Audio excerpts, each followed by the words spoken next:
করে যাবেন, সুন্দর কাপড় পরে যাবেন, যাওয়ার সময় আসার সময় আল্লাহর জিকির করতে করতে যাবেন, মনে মনে দরুদ শরীফ পড়তে পড়তে যাবেন, মনে মনে তাসবিহ তাহলিল পড়তে পড়তে আসবেন।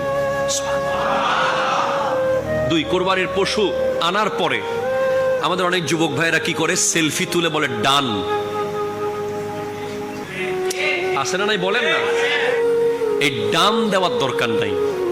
আপনার কোরবানির পশু লুকিয়ে রাখবেন, জনগণ জিজ্ঞেস করলে সেটা ভিন্ন কথা, তবে কখনো এজন্য জিজ্ঞেস করবেন না ইস ঠকে গেলাম মনে হয়, ইস জিতে গেলাম মনে হয়, একদিন পরে নিলে মনে হয় একটু ভালো পেতাম, একদিন পরে নিলে মনে হয় একটু ভালোই হতো, এইভাবে কোনো মাইন্ডে আনা যাবে? কথা ক্লিয়ার কিনা বলেন না? 3, কোন গরিব মানুষ আপনার আশেপাশে আছে যারা কোরবানি দেওয়ার সামর্থ্য রাখে না, ওদেরকে এমনভাবে প্রশ্ন করবেন না যাতে সে মনে কষ্ট পায়। এবছর কোরবানি দিচ্ছেন না, আল্লাহ এবার মনে হয় আপনারা কোরবানি দিতে পারতেছেন না মনে হয়, বা এবার কি কিনতেছেন, আরে এটা তো অনেক ছোট হয়েছে, আচ্ছা কোনো মতো একটা কিনে ফেলেন না, আর কয় টাকা লাগবে, এমন কোনো লাইন বলা যাবে না যে ওই মানুষটা যেন কোরবানি করতে পারতেছে না বলে যেন মনে কষ্ট না পায়। এই জন্য আপনাকে সতর্ক থাকতে হবে। কথা বলেন ঠিক কিনা? যদি আপনার আশেপাশে কোনো গরিব থাকে, আপনি তাকে বলবেন যে আপনাদের গরু এটা, আপনার গরু এটা আপনার, কি বলবেন বুঝতে পারেন নাই?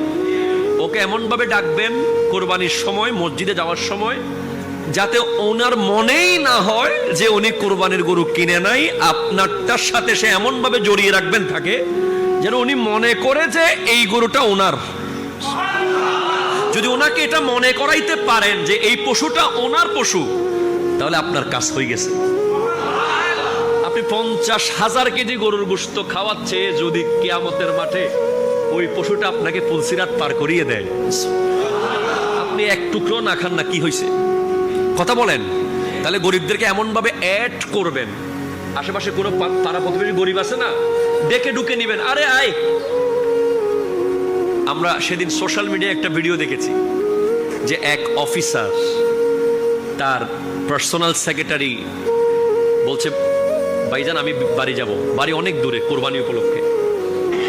বলে বাড়ি যাওয়া যাবে না, বলে ভাইজান আমাকে বাড়ি যাওয়া ছুটি দেন। বলে না, ছুটি দেওয়া যাবে না, আমি টিকিট করে ফেলছি। আরে টিকিট করলে বাদ দে, টিকিট তোর কাজ আছে, যেতে পারবি না। এখন বলে চল আগে গরুর হাটে যাই।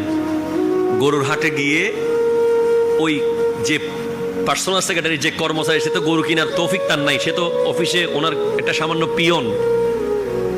বলে গরু দেখ কোনটা কিনবো। উনি মালিক যিনি, উনি গরু দেখেই নাই, সে যেটা দেখছে ওইটা উনি কিনছে। কিনার পরে বাসায় গিয়ে দেখে মালিকে গাড়ি পাঠিয়ে গ্রাম থেকে ওই পিয়নের পরিবারকে শহরে নিয়ে আসছে।